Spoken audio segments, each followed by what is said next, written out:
Howdy y'all, Air Force RT Detachment 505 from NMSU UTEP here with a video for y'all on Guidon Procedures. We're going to jump right into it, starting with the purpose of the Guidon Bearer. The Guidon Bearer is the unit member of a flight which holds the guidon, a staff often bearing the flight's or unit's insignia on its pennant. The purpose of the Guidon Bearer is to establish rate and direction of march. They also have additional movements to other members in the flight to maintain proper positioning and properly handle the guidon during certain commands. In this video, we will cover the basics of the guidon and demonstrate proper handling through relevant commands. Starting with the structure of the guidon. The pieces of the guidon are the ferrule, which is the metal point at the bottom, the staff, which is the wooden pole of the guidon, the pennant, which is the flag that bears the unit's insignia, and finally, the spade or ornament at the top. Forming the flight. In a typical flight, there will be more ranks, but for the sake of this video, we have pictured here the flight commander, 3 element leaders, and the guidon bearer.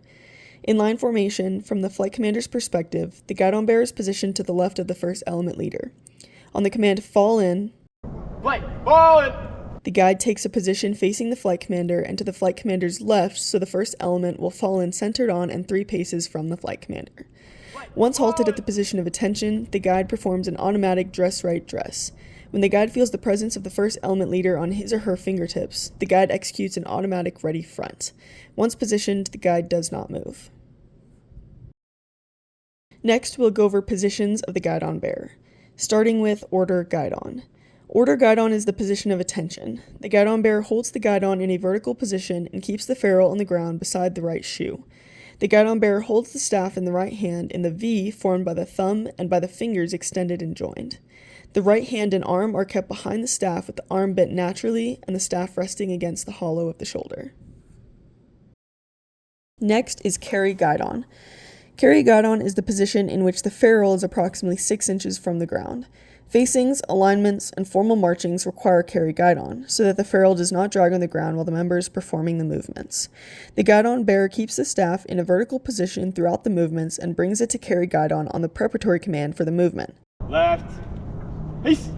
To execute carry guidon from order guidon, the guidon bearer grasps the staff with the left hand while at the same time loosening the grip of the right hand on the staff. The guidon is raised vertically with the left hand, letting the staff slide upward through the right hand until the ferrule is approximately 6 inches from the ground. The guidon bearer then re-grasps the staff with the right hand and cuts the left hand away smartly to the left side. To return to order guidon, the guidon bearer lets the staff slide through the right hand until the ferrule is on the ground in line with and touching the toe of the right shoe. The staff is re-grasped with the V grip. The guidon bearer should let the guidon hit the ground as to notify the flight commander that they are done moving.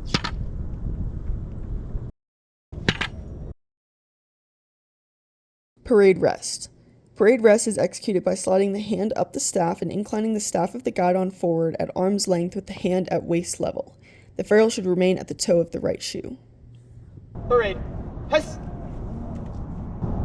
Flight attention. Present guidon. The movements of present guidon can be executed while stationary or moving, and will be performed on the command of present arms for stationary or eyes right while moving. To execute present guidon when at order or carry, on the preparatory command present or eyes, the guidon bearer raises the guidon vertically until the right arm is fully extended. At the same time, the left hand is brought smartly across the chest to guide the staff. On the command of execution arms, or right, the guidon bearer lowers the guidon straight to the front with the right arm extended and the staff resting in the pit of the arm, cutting the left hand away smartly to the left side. If the guidon should be held for an extended length of time, such as for the national anthem, the guidon bearer can support the guidon with their left hand in the pit of the arm. Here's a demonstration of present arms with commands. Present. Arms. While marching, on the command right of eyes right, the guidon bearer turns the head and eyes 45 degrees to the right, in the same manner prescribed for other individuals in the formation. Here's a demonstration. Eyes. Wait. We will now go over carry and order guidon from present guidon. On the preparatory command order or ready, the guidon bearer raises the staff to the vertical position and at the same time brings the left arm smartly across the chest to let the left hand guide the staff. On the command of execution, arms, or front, the guidon bearer loosens the grip of the left hand on the staff and lowers the guidon with the right hand. The left hand is used to steady the staff until the ferrule is approximately 6 inches from the ground for carry guidon or touching the ground for order guidon. Then the left hand is cut away smartly to the left side. Here's a demonstration of order guidon from present guidon. Order. Palms. Order. Palms.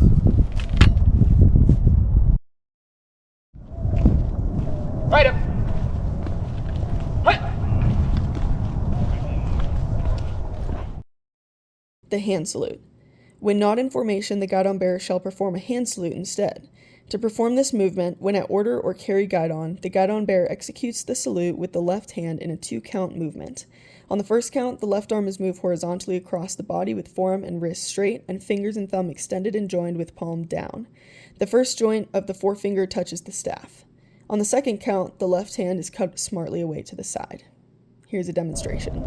Good afternoon, PFC Balin. Good afternoon.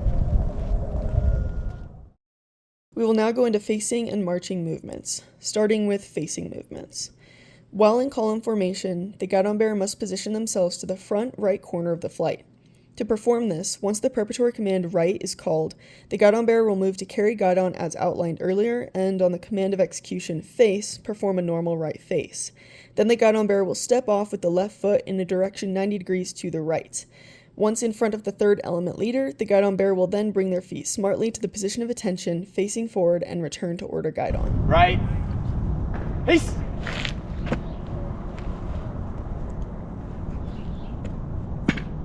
Right.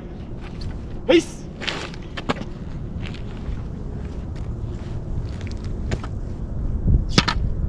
To return to line formation, on the command of execution in left face, the guidon bearer will perform the left face, then march approximately 3 paces so they are to the right of the first element leader, halt, and return to order guidon.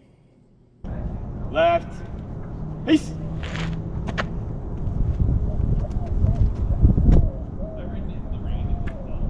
Left. Peace.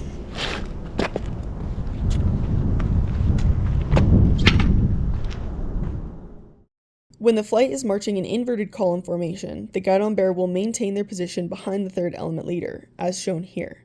To the rear. Arch. About. Peace.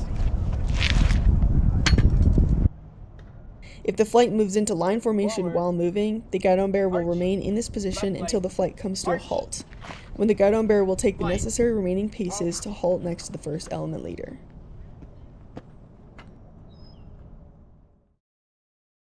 Column movements.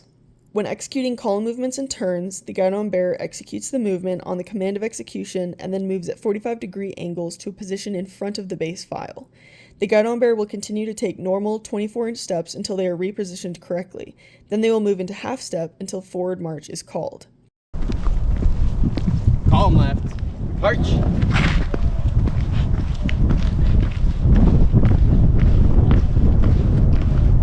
Forward. Arch.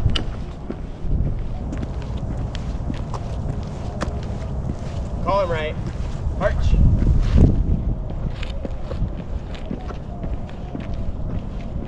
Forward. Arch. Double time. At double time, the guidon bearer holds the guidon diagonally across the body as shown. On the preparatory command of double time, the guidon bearer will move the guidon to position to be ready once the command of execution march is called. Here's a demonstration. Forward. Arch. Double time. Arch. And finally, when walking through doorways for safety purposes, the guidon bearer should cover the spade of the guidon with their hand and yell, "Guide." This is demonstrated here. Guide!